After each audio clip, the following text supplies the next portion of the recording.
The day Marcus's mother told me I should be grateful for the roof over my head was the same day she discovered my signature was on the deed. Not his, mine. The look on her face when the real estate agent called me the homeowner in front of, "The entire Sterling family will stay with me forever, but I'm getting ahead of myself." Before we jump back in, tell us where you're tuning in from. And if this story touches you, make sure you're subscribed, because tomorrow, I've saved something extra special for you. My name is Rachel Thompson, and for 3 years, I let Marcus. Sterling's family believe I was nothing more than arm candy, a pretty face who got lucky, a woman who traded her looks for security. They whispered it at dinner parties, smiled through their assumptions at family gatherings, and made sure I knew exactly where I stood in their carefully constructed hierarchy.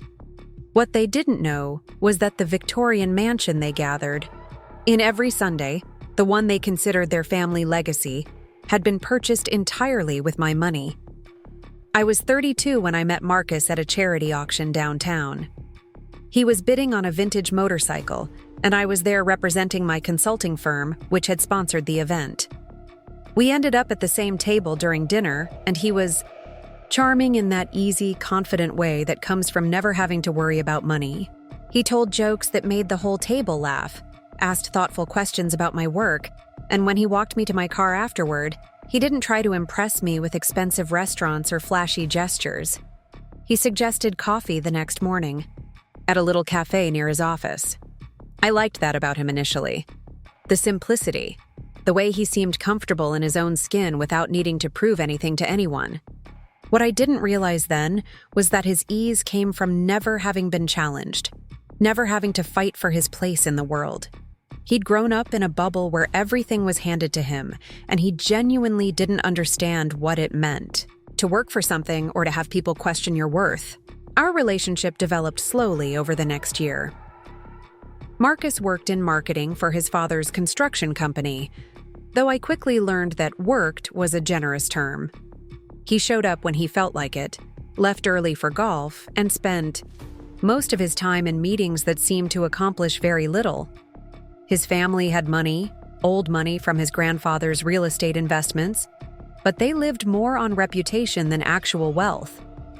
They owned a few properties around the city, drove decent cars, and maintained memberships at the right clubs, but I could tell they were more interested in appearing successful than actually being successful. Meanwhile, I was building something real. I'd started my digital marketing consultancy 5 years earlier, after spending nearly a decade working for other people and watching them take credit for my strategies. I specialized in helping small businesses establish their online presence, and I was good at it. Really good. My client list had grown from 3 local shops to over 50 businesses across the state, and my revenue had quintupled in just 2 years. I was working 16-hour days, traveling constantly, and reinvesting everything back into the company. Marcus seemed impressed by my success, but in that distant way, people admire things they don't really understand. He'd brag about my achievements to his friends, calling me his brilliant girlfriend. But when I talked about the actual challenges of running a business or the strategies I was developing for clients, his eyes would glaze over. He'd nod and smile and change the subject to something more comfortable, like weekend plans or the latest restaurant he wanted to try. His family was a different story entirely. The first time I met his parents, Richard and Patricia Sterling, was at their country club for Sunday brunch. Patricia was impeccably dressed in cream-colored linen, her silver hair styled in perfect waves, and she looked me up and down like she was appraising a piece of furniture. Her first question wasn't about my work or my interests. It was whether I'd gone to college locally. When I told her I'd graduated from Northwestern with a degree in business and marketing, she smiled that thin smile I'd come to know so well. "Oh, how nice. And what do you do now?" When I explained my consultancy, she nodded politely, but I could see her mentally categorizing me as someone who did computer things, which clearly wasn't worth much in her estimation. Richard was friendlier but equally dismissive. He asked a few questions about my business, But they were the kinds of questions someone asks when they're trying to be polite, not when they're genuinely interested. He kept steering the conversation. Back to Marcus's work at the family company, talking about expansion plans and new contracts, though I noticed Marcus himself seemed uncomfortable with the attention. Marcus's sister, Jennifer, was worse than both parents combined. She was 2 years older than Marcus, married to a lawyer named David, and had never worked a day in her life. She spent her time volunteering for charity boards and organizing fundraisers, which she treated like a full-time career. The first thing she said to me was, "Marcus told us you work from home. That must be so convenient, having all that flexibility." The way she said "work from home" made it sound like I was selling crafts on Etsy instead of running a 6-figure business. But I smiled and nodded because I was still trying to make a good impression, still hoping they'd eventually see me as more than whatever assumptions they were making. Over the following months, I started to notice a pattern. At family dinners, they'd ask Marcus about his projects and his opinions on everything from local politics to vacation destinations. When they addressed me, it was usually to compliment my outfit or ask if I needed help understanding something they were discussing. Patricia had a particular talent for making me feel excluded while maintaining plausible deniability. She'd reference family friends I'd never met, discuss events I hadn't been invited to, and share inside jokes that predated my relationship with Marcus. The worst part was how Marcus handled it. He never corrected their assumptions or defended me when they made subtle digs. When Patricia would make comments about how young women today didn't understand the value of traditional roles, Marcus would just chuckle and change the subject. When Jennifer would talk about how important it was for wives to support their husbands' careers, even if it meant sacrificing their own ambitions, Marcus would nod along like he agreed. I tried talking to him about it once, about 6 months into our relationship. We were driving home from another uncomfortable family dinner, and I finally asked him if he'd noticed how his family treated me. He seemed genuinely surprised by the question. "They like you," he said. "My mom thinks you're beautiful, and Jennifer said you seem sweet." "That's not what I mean," I replied. "They don't take me seriously. They act like I'm some kind of decoration you brought along." Marcus was quiet for a moment, then reached over and squeezed my hand. "You're being too sensitive. They're just old-fashioned. Give them time to get to know you better." But time didn't help. If anything, their behavior got worse as our relationship became more serious. When Marcus and I moved in together after 18 months, Patricia made several comments about how modern arrangements were so different from her generation. When I mentioned that I was paying for the apartment we'd chosen because it was closer to my office and had better internet for my work, she looked confused, like the idea of a woman contributing financially to a relationship was foreign to her. "How generous of you to help out," she said, as if I were a teenager offering to chip in for pizza instead of a successful business owner covering the majority of our living expenses. The truth was, I was making significantly more money than Marcus. My consultancy had exploded during the pandemic as businesses scrambled to establish online presences, and I'd been smart about scaling up and hiring additional contractors. I was pulling in close to $200,000 a year, while Marcus was earning maybe $60,000 from his part-time role at his father's company. Not that his family ever asked about my income or seemed to consider that I might be financially independent. They had this narrative in their heads about who I was and why I was with Marcus, and nothing I said or did seemed to challenge it. I was the pretty girlfriend who'd gotten lucky, the woman who'd found a nice man to take care of her. The fact that I was actually taking care of myself, and increasingly taking care of Marcus too, was invisible to them. Marcus seemed oblivious to the financial dynamics of our relationship. When I paid for dinners out, he'd thank me casually, like I was spotting him $20 instead of covering $100 meals. When I handled the rent and utilities, he'd mention how nice it was that we could split everything, even though I was paying nearly 80% of our expenses. He wasn't malicious about it, just completely unaware of the reality of our situation. I think part of me enjoyed taking care of things. I'd grown up in a family where money was always tight, where my single mother worked 2 jobs just to keep us afloat. And there was something satisfying about being able to provide stability for myself and the person I loved. I liked being able to say yes to nice restaurants and weekend trips without worrying about the cost. Preparing and narrating this story took us a lot of time, so if you are enjoying it, subscribe to our channel. It means a lot to us. Now back to the story. I liked being able to invest in our future together, which is why, when Marcus started talking about buying a house, I was immediately interested. We'd been together for almost 2 years, and while his family still treated me like a temporary fixture, I was ready to build something permanent with him. I'd been researching neighborhoods, following the real estate market, and saving aggressively for a down payment. Marcus had different ideas about what we could afford. He wanted something in Riverside Heights, the upscale neighborhood where his parents lived, but the houses there started at $400,000. When I looked at our combined income and his student loans, I knew we'd be stretching ourselves thin, but Marcus was confident his father would help with the down payment. "It's an investment in the family's future," he said. "Dad's always talking about how important it is to buy in the right neighborhoods."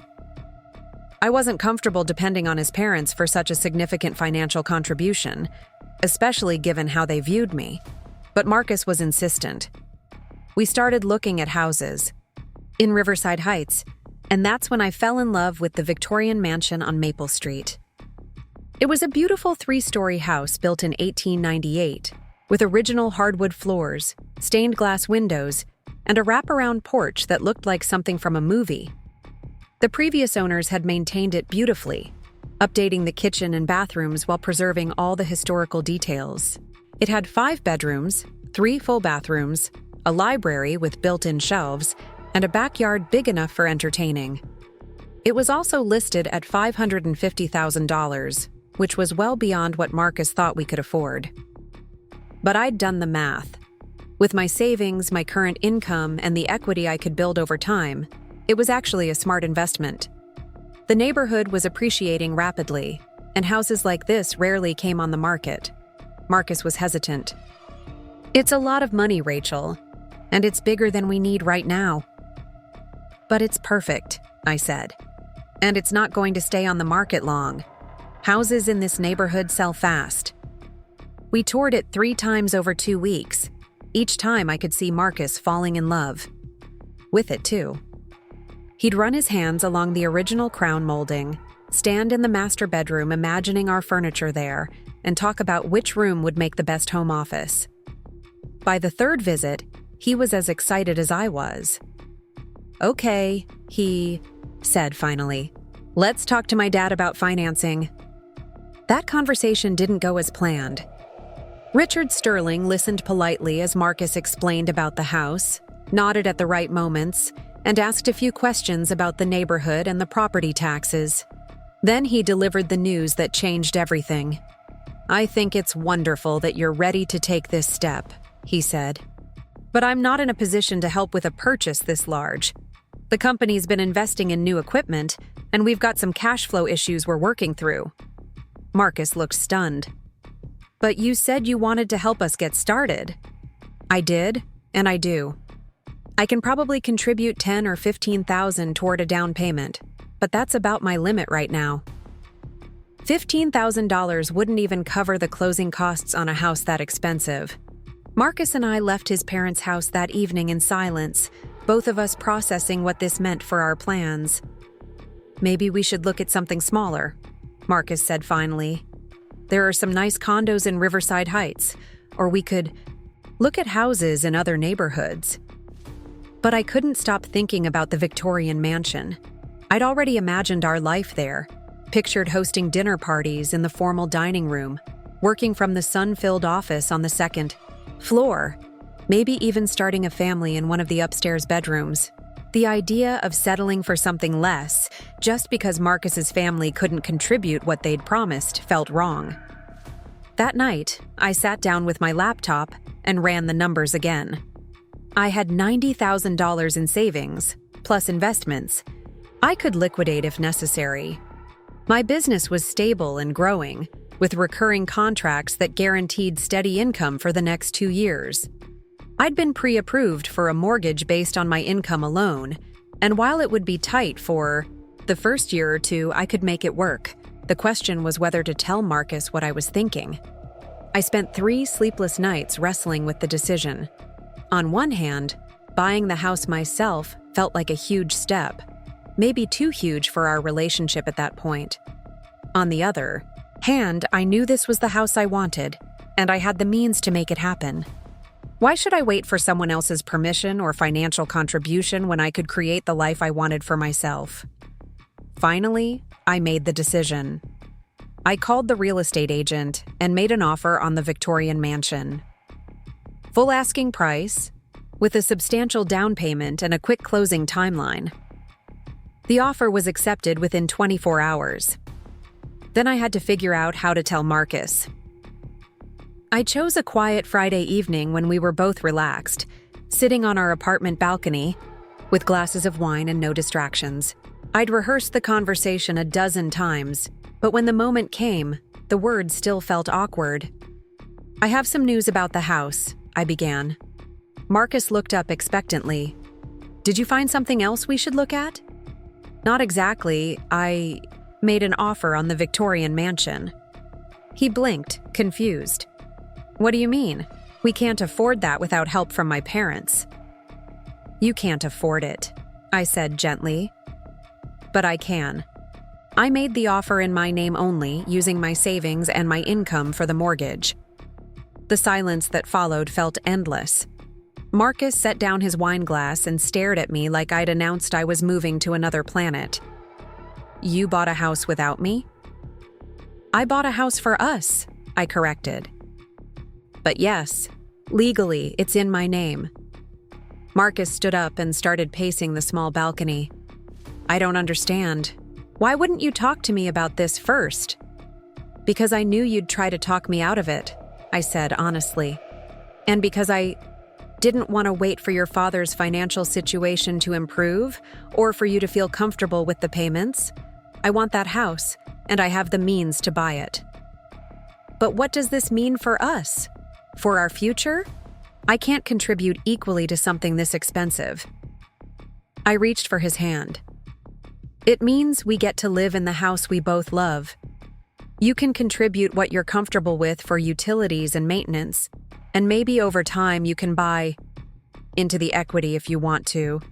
Or maybe it stays my house and that's okay too." Marcus sat back down, but he still looked shell-shocked. "My family's going to think this is weird." "Why do they need to know the details of our financial arrangement?" "Because they'll assume I bought it. And when they find out I didn't." He trailed off, but I could see him imagining the conversation with his parents. "Does it matter what they think?" Marcus didn't answer immediately, which told me everything I needed to know. It did matter to him, maybe more than it should have. But I was committed to the decision, and the closing was scheduled for 3 weeks later. The house purchase went smoothly, and we moved in on a sunny Saturday in October. Marcus seemed to relax once we were actually living there, and he threw himself into decorating and organizing with enthusiasm. He picked out furniture for the living room, researched contractors for some minor renovations we wanted to do, and spent hours in the garden, planning what to plant the following spring. For a few weeks, I thought maybe his concerns about his family's reaction had been overblown. We hosted our first dinner party for some of my business contacts, and Marcus was charming and welcoming, clearly proud of our home. He talked about future projects, mentioned ideas for holiday entertaining, and seemed genuinely happy with our new life. Then came the first Sunday family dinner at our house. Patricia Sterling walked through our front door like she was touring a museum. She commented on every room, asked detailed questions about the renovation history, and made careful notes about the antique fixtures and architectural details. She was impressed, I could tell, but also calculating something I couldn't quite identify. "This must have cost a fortune," she said to Marcus as we gave her a tour of the second floor. I had no idea construction was doing so well. Marcus glanced at me quickly, then looked away. We got a good deal on it. Still, a house like this in this neighborhood. She trailed off, clearly fishing for more information. During dinner, Richard asked Marcus about the mortgage and property taxes, assuming he'd handled all the financial arrangements. Marcus answered vaguely, deflecting specific questions and changing the subject when the conversation got too detailed. I could see him getting more uncomfortable as the evening went on. Jennifer was more direct. You two must be doing really well to afford something like this. David and I have been looking in this neighborhood, but everything's so expensive. We're managing, Marcus replied. But seriously, what's a house like this going for these days? 500? 600? Marcus looked like he wanted to disappear. Something like that. After his family left, I tried to talk to him about the evening, but he was distant and moody. Over the following weeks, I noticed him becoming increasingly uncomfortable whenever the subject of the house came up in conversation with friends or family. He'd deflect questions about our mortgage, change the subject when people complimented our home, and seemed embarrassed by the assumptions people were making about his financial success. The tension came to a head during Thanksgiving dinner at our house. I'd spent days preparing, excited to host Marcus's entire extended family for the first time. The dining room looked beautiful with the antique table I'd bought and the good china we'd picked out together. I'd hired a catering company to help with some of the more complicated dishes, and everything was perfect. Marcus's uncle Paul spent most of the evening asking detailed questions about the house and the neighborhood. He was in real estate himself, and he knew enough about property values to be impressed by what we'd accomplished. You've got to be doing well to afford a place. Like this, he said to Marcus during dessert. Your father mentioned you were thinking about expanding the business. This kind of investment shows you're serious about building wealth. Marcus mumbled something non-committal, but I could see him getting more agitated as the conversation continued. His cousin, Michael, joined in with questions about our renovation plans and whether we were thinking about investment properties. Marcus has always been smart about money, Patricia chimed in. Even as a child, he was so careful with his allowance. The irony wasn't lost on me. Here they were, praising Marcus for financial wisdom he hadn't actually demonstrated while completely ignoring the fact that I was the one who'd made this house possible. I watched him accept their compliments with increasing discomfort, and I started to understand what was really bothering him. It wasn't just about money. It was about the story his family told about who he was and what he'd accomplished. In their minds, he was the successful one, the provider, the man who'd worked hard and achieved the American dream. The reality that his girlfriend had out-earned him and bought their house challenged that narrative in ways he wasn't prepared to handle. After everyone left that evening, we had our first real fight about the house. I can't do this anymore, Marcus said as we were cleaning up the kitchen. I can't keep pretending I bought this place when I didn't. I never asked you to pretend anything, I replied. You're the one who's been avoiding the subject. Because it's embarrassing. My family thinks I'm this successful guy who can afford a $500,000 house, and the truth is I'm living in my girlfriend's house like some kind of… He stopped himself, but the implication was clear. Like some kind of what, Marcus? He ran his hands through his hair, frustrated. I don't know. Like a kept man or something. That's ridiculous. You contribute to our life together in plenty of ways. Not financially. Not in any way that matters to them. And there it was. The truth he'd been dancing around for months. It didn't matter that he was happy in our home, that he loved our life together, or that our relationship was strong. What mattered was how it looked to his family, and how it made him feel about himself. So, what do you want to do? I asked. Do you want me to sell the house? Do you want us to move somewhere smaller so you can feel like the primary breadwinner? I don't know, he said quietly. I just know I can't keep living like this. We went to bed that night without resolving anything, and the tension lingered for weeks. Marcus became withdrawn and irritable, snapping at me over small things and spending more time at his parents' house than at home. I threw myself into work, taking on new clients and expanding my team, but the success that had once felt like such an achievement now felt like a barrier between us. The breaking point came in early December, during what should have been a celebration. I'd just landed the biggest contract of my career, a year-long partnership with a major retailer that would nearly double my company's revenue. I was excited to share the news with Marcus.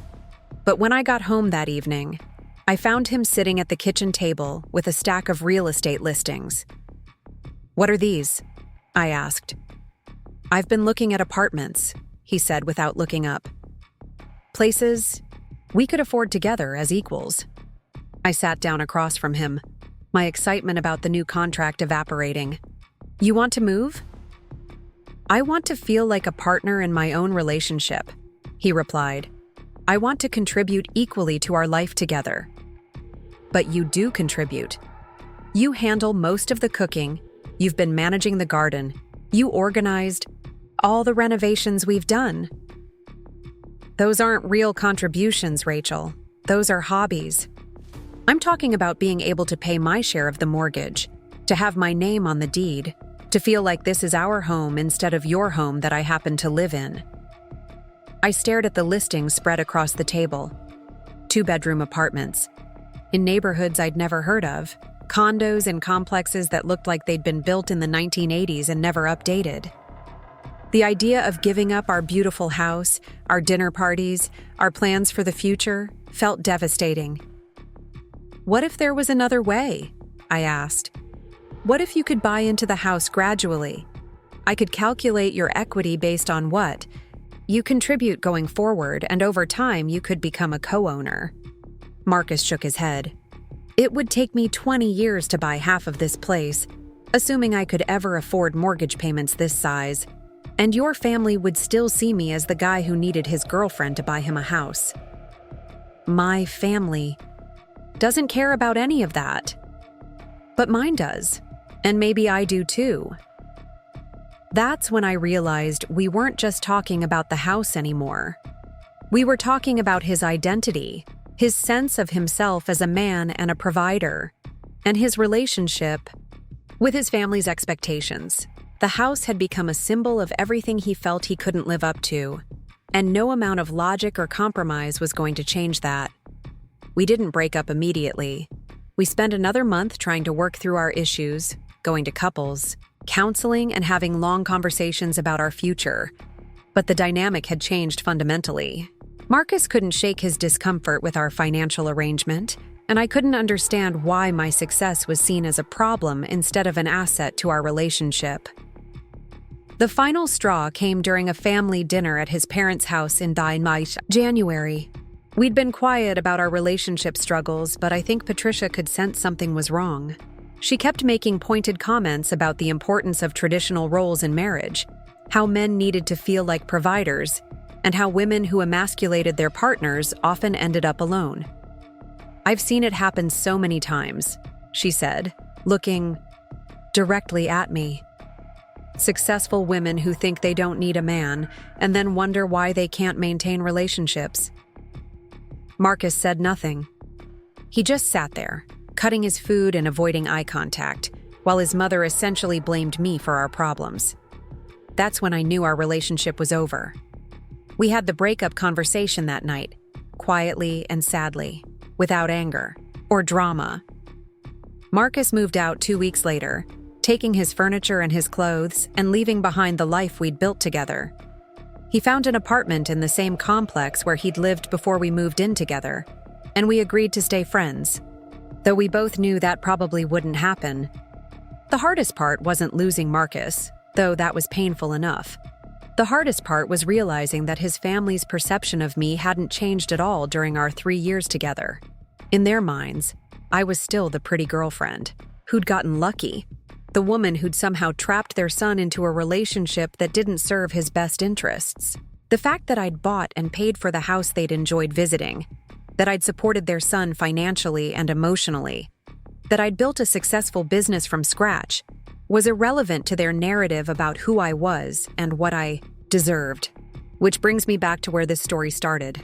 The day Patricia Sterling told me I should be grateful for the roof over my head, not knowing that the roof, the walls, and everything in between belonged to me. 6 months after Marcus moved out, I was hosting a housewarming party for my new office space when the doorbell rang. Through the window, I saw Patricia Sterling standing on my porch, looking uncomfortable and clutching her designer purse like armor. I opened the door with genuine curiosity. "Patricia, this is unexpected." "Rachel, I was hoping we could talk." Her voice lacked its usual authority. I invited her in, and she looked around the house as if seeing it for the first time. The truth was, she probably was. During all those family dinners, she'd never really looked at what I'd created here. "I owe you an apology," she began, settling stiffly on my sofa. "Marcus told us about the house, about everything." I waited silently. "I had no idea you were so successful. I thought you were just playing at having a career while Marcus supported you." The irony was staggering. For 3 years, she'd watched me pay for dinners, contribute to family gifts, and maintain a home that was clearly beyond Marcus's means, yet she'd constructed an entire fantasy about who was supporting whom. "Why are you here, Patricia?" She shifted uncomfortably. "Marcus is struggling. He's been staying with us and he talks about you constantly. About the house, about what he gave up." "He didn't give up anything. He chose to leave. Because you made him feel small." I felt anger flare but kept my voice steady. "I made him feel small by being successful, by buying a home we both wanted, by not letting him be the man." There it was. The core belief that had poisoned everything. In Patricia's world, a man's worth was measured by his ability to provide, and a woman's success automatically diminished his value. "Your son is a grown man who makes his own choices," I said. I never stopped him from being anything except dependent. Patricia's composure cracked slightly. "He loved you. He still does. Then he shouldn't have chosen his ego over our relationship." We sat in silence for a moment. Finally, Patricia looked around the room again, taking in the original crown molding, the antique furniture, the carefully curated artwork. "This really is a beautiful home." "Thank you. You did well for yourself." It was the first genuine compliment she'd ever given me, and it came 3 years too late. After Patricia left, I felt a strange sense of closure. Not because she'd apologized, but because I finally understood that their opinion of me had never been based on reality. They'd needed me to be a certain type of person to fit their worldview, and when I refused to shrink myself to accommodate their comfort, they'd blamed me for the dissonance. Marcus never reached out directly, but I heard through mutual friends that he'd started dating someone new, a teacher who lived in a small apartment and thought his family was charming. I genuinely hoped they'd be happy together. As for me, I expanded my business, hired 3 full-time employees, and bought a second property as an investment. I hosted dinner parties for clients and friends, traveled when I wanted to, and made decisions based on my own dreams rather than someone else's insecurities. The Victorian mansion became exactly what I'd envisioned, a home that reflected my success, my taste, and my independence.